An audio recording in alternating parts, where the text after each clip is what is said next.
4.5 years of planning. So Ranulph told me yesterday that 4.5 years ago he and one of his fellow adventurers had the idea to try and do this, and at that point they said, right, we'll need permission from the Foreign Office to get down to Antarctica and to get across during the polar winter, something that nobody has done before.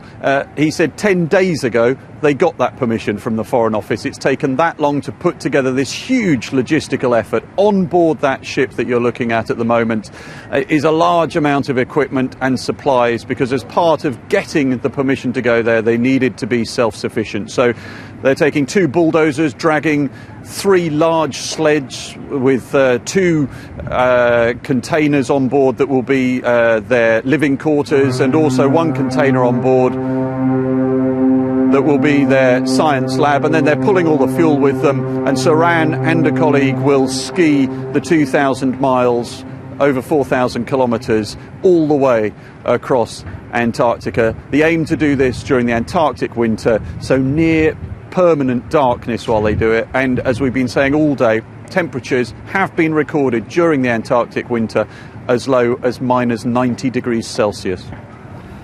And just guide us through the timetable, because we're talking obviously about the Antarctic winter. At the moment, Antarctica is enjoying, if that's the right word, its summer. So we've got some months before this is getting underway for real.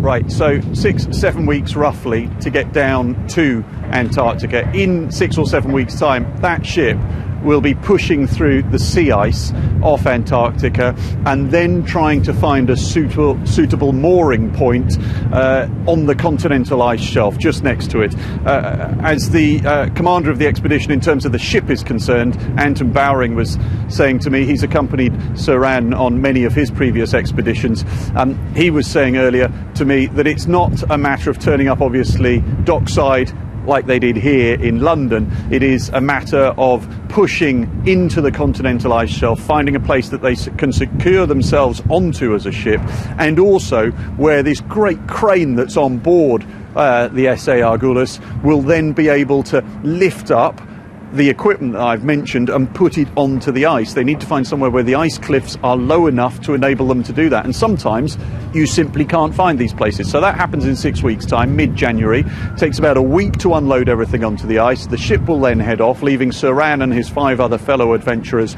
on the ice to do their preparations, put some stores in certain places on parts of the route. They'll explore parts of the route, and then they have to wait until the equinox, March the 21st, when the Antarctic winter begins, the southern hemisphere winter begins. That's when they can set off.